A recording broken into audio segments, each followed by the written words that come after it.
அவங்க இருந்திருந்தா ஒரு ஆக்ஷன் பண்ணணும்னு எனக்கு தோணுச்சு. எல்லாரும் போயிட்டாங்க. இல்ல பர்மிஷன் பண்ணலாமா? இப்பவும் பண்ணலாம், ஒன்றும் தப்பு இல்லை. டாஸ்மாக் மாதிரியே பல டிபார்ட்மெண்ட்லயும் மறுபடியும் சொல்றேன், கட்சி நிதின்ற பேர்ல அடிச்ச கொள்ளைய ஒண்ணு ஒன்னா கவர்மெண்டோட கஜானாக்குள்ளேயே கொண்டு சேர்த்துக்கிட்டே இருக்கிறாங்க. இப்பவும் சொல்றேன், மக்கள் பணத்துல இருந்து ஒரு பைசா கூட தொடமாட்டோம், தொடவும் விடமாட்டோம், தொட்டா விடமாட்டோம், இதுக்கு முன்னாடி தொட்டவங்களையும் விடமாட்டோம்.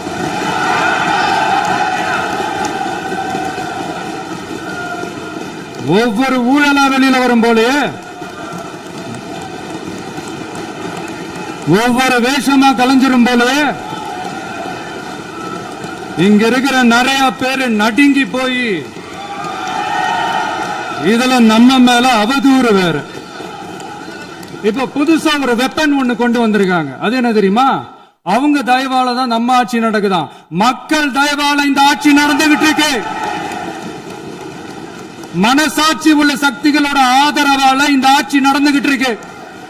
நாங்க தான் அனுப்பி வச்சோம், நாங்க தான் அனுப்பி வச்சோம் அப்படின்றாங்களே.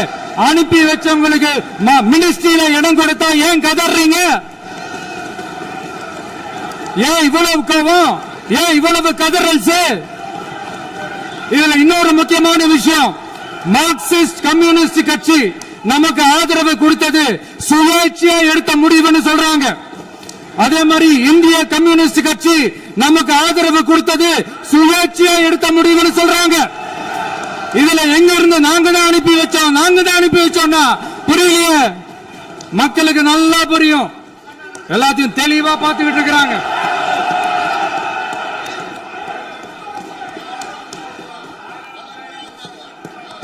முதலமைச்சர் கண்டினியூ பண்ணலாம். மாண்பு முதலமைச்சர்.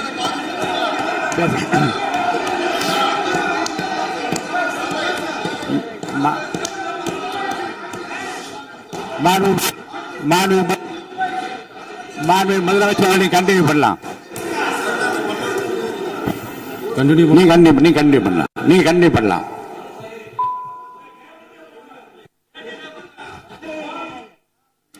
இந்த சமூக நீதி அரசு, சமூக நீதி அரசுன்னு சொல்றவங்களை பார்த்து கேட்கிறேன், நம்ம பட்டியலின சகோதரர்களுக்கு எத்தனை அமைச்சர் பதவி கொடுத்தீங்கன்னு கொஞ்சம் சொல்ல முடியுமா? ஆனா நம்மளுடைய அரசுல 8 அமைச்சர் பதவிகள் யாருக்கு? நம்ம பட்டியலின சகோதரர்களுக்கு. எல்லாம் நம்ம அண்ணன், நம்ம தம்பி, நம்ம தங்கச்சிங்க. அண்ணல் அம்பேத்கர் அவர்களுடைய கிட்டத்தட்ட 100 ஆண்டு கால கனவு இப்ப நிறைவேறி இருக்கு. நான் ஏன் கொஞ்சம் சவுண்டா பேசுறேன் அப்படின்னா அவங்களுக்கு கேட்கணுன்றதுக்காக, தப்பா எடுத்துக்காது. அதே மாதிரி பெண்களோட பாதுகாவலர் நாங்க தான் அப்படின்னு சொல்லிக்கிறவங்களை கேட்கிறேன், எத்தனை பெண்களுக்கு அமைச்சர் பதவியில இடம் கொடுத்தீங்க கொஞ்சம் சொல்ல முடியுமா? எங்க அரசுல 4 சகோதரிகளுக்கு அமைச்சர் பதவி கொடுத்திருக்கிறோம்.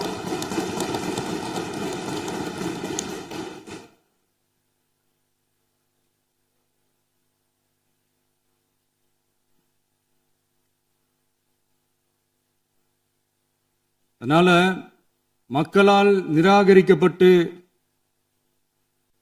மக்களால் அகற்றப்பட்டவங்களுக்கு ஒன்னே ஒன்னு சொல்லிக்கிறோம், தப்பே செய்ய மாட்டோம், ஊழலே செய்ய மாட்டோம், நேர்மையா தான் இருப்போம், நியாயமா தான் இருப்போம் அப்படின்னு சொல்றவங்களால மட்டும்தான் கூட்டணி ஆட்சி அமைக்க முன்வரும். ஆட்சியிலையும் பங்கு, அதிகாரத்திலையும் பங்கு கொடுக்க முன்வரும். ஊழல்லையே ஊறி போனவங்களால இந்த கூட்டணி ஆட்சியோ, ஆட்சியிலையும் பங்கோ, அதிகாரத்திலையும் பங்கு கொடுக்க முன்வராது. மெஜாரிட்டி இருந்தாலும் தரமாட்டாங்க, மெஜாரிட்டி இல்லைனாலும் தரமாட்டாங்க. கேட்டா ரெடிமேடா ஒரு பதில் ஒண்ணு வச்சிருப்பாங்க, கூட்டணி ஆட்சியை மக்கள் விரும்ப மாட்டாங்கன்னு. அதே மக்கள் தான் இப்ப அவங்கள பார்த்து சிரிக்கிறாங்க. நான்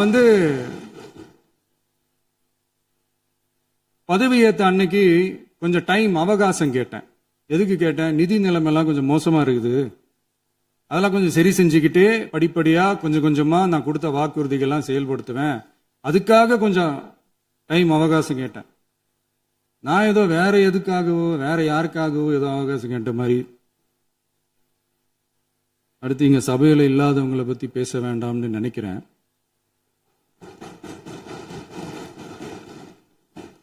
இங்க நம்மளை பத்தி அவதூறு பரப்புறதோட மட்டும் இல்லாம இப்ப நம்ம மக்கள் மேலேயும் அவதூறு பரப்ப ஆரம்பிச்சிட்டாங்க.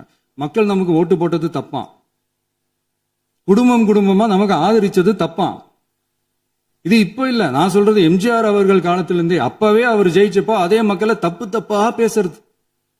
மக்கள் என்ன பண்ணிட்டாங்க, எம்ஜிஆர் என்ன பண்ணிட்டாரு, எம்ஜிஆர் என்ன இது பண்ணிட்டாரு. 50 வருஷமா ஒரே டெக்னிக்கா.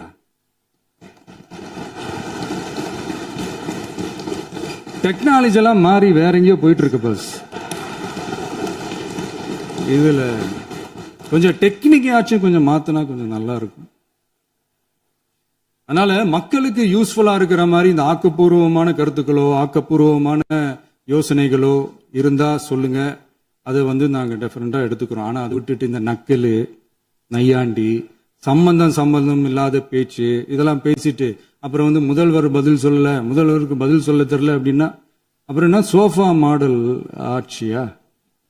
அது என்னன்னு புரியறதுக்கு எனக்கு ரொம்ப நாள் ஆச்சு. இந்த sofa set, table chair, teapoy, furniture பிசினஸ்லாம் வேற எங்க வெளியில போய் பண்ண சொல்லுங்க. அப்படி அந்த பிசினஸ் தான் பண்ணணும்னா நிறைய பிசினஸ் பண்ற மாதிரி வெளியில போய் பண்ண சொல்லுங்க, இங்க சட்டசபைக்குள்ள வேணாம். அதனால ஆக்கப்பூர்வமான கருத்துக்கள் இருந்தா சொல்லுங்க. டெஃபினட்டா அது சரியா இருந்தா நாங்க ஏத்துக்கிறோம். எனக்கு ஒரு குட்டி கதை ஒண்ணு ஞாபகம் வருது, சொல்லாமா?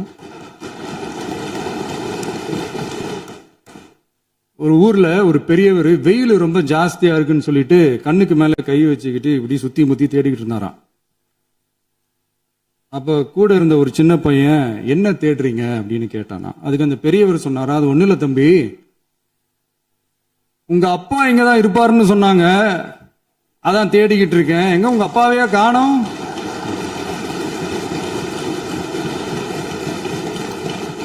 இல்ல அந்த எங்களுக்கும் நக்கலா நையாண்டியா சம்பந்தம் இல்லாத குட்டி கதை இதெல்லாம் எங்களுக்கும் பேச தெரியும். அந்த கதையில பெரியவர் அப்படி சொன்னாராம், தப்பா எடுத்துக்காதீங்க. அந்த கதையில பெரியவர் அப்படி கேட்டாராம். அதனால யாரும் இங்க டென்ஷன் ஆக வேணாம். அதனால இன்னொரு இந்த என்னுடைய உரையை முடிக்கிறதுக்கு முன்னாடி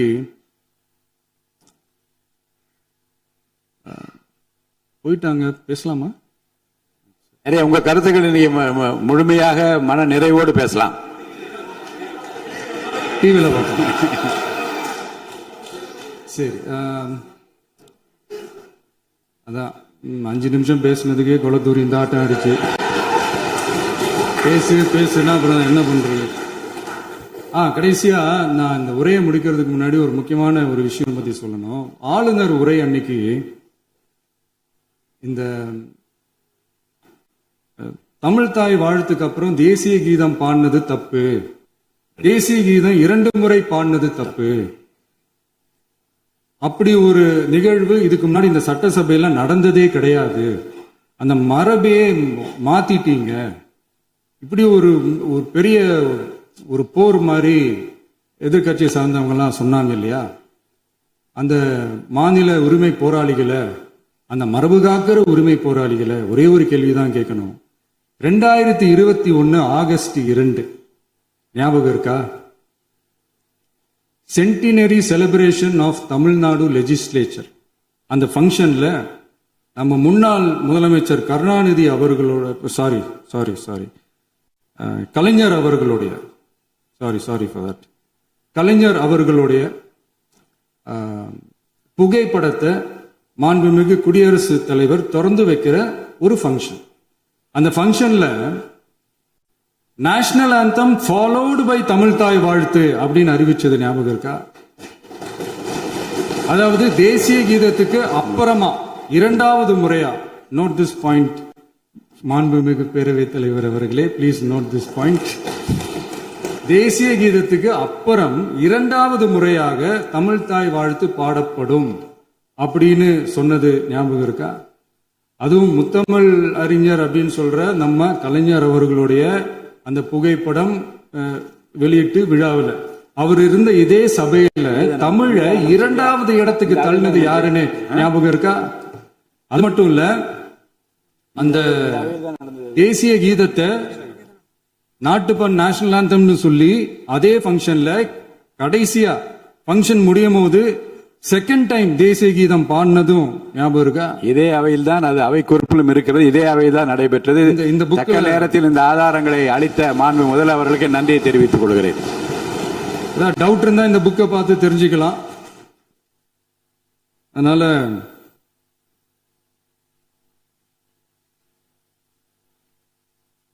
இதெல்லாம் கேட்டா என்ன சொல்லுவாங்கன்னா, அது ஜனாதிபதி கலந்துகிட்ட ஃபங்க்ஷன், அதெல்லாம் அப்படிதான், அதெல்லாம் கண்டுக்க கூடாது அப்படின்னு சொல்லுவாங்க.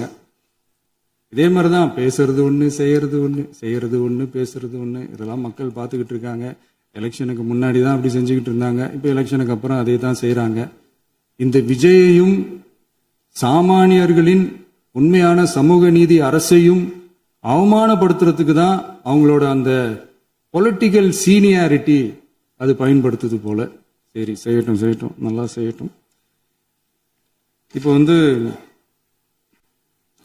ஆனாலும் நம்மளுடைய மாநில உரிமை, மொழி உரிமை, உத்தம உத்தரர் போல வேஷம் போடுற எதிர்கட்சிக்கு ஒன்றை மட்டும் ஆணித்தரமாக சொல்றோம்.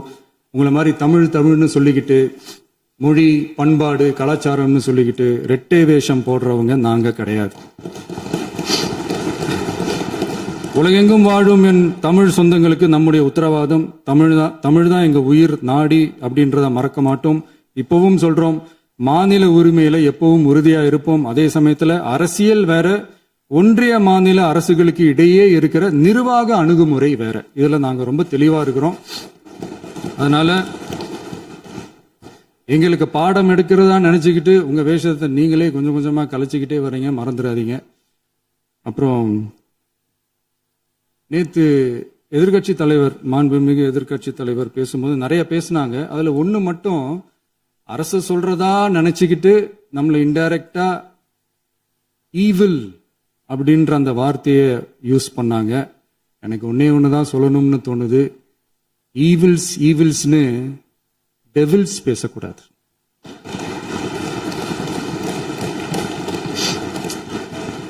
அவங்க இருந்திருந்தா ஒரு ஆக்ஷன் பண்ணணும்னு எனக்கு தோணுச்சு. எல்லாரும் போயிட்டாங்க. பர்மிஷன் பண்ணலாமா? இப்பவும் பண்ணலாம், ஒன்றும் தப்பு இல்லை.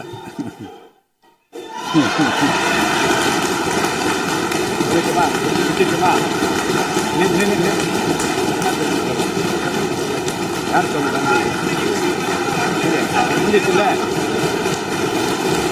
எழுந்து சொல்லணும், உட்காந்து சொல்லட்டுமா?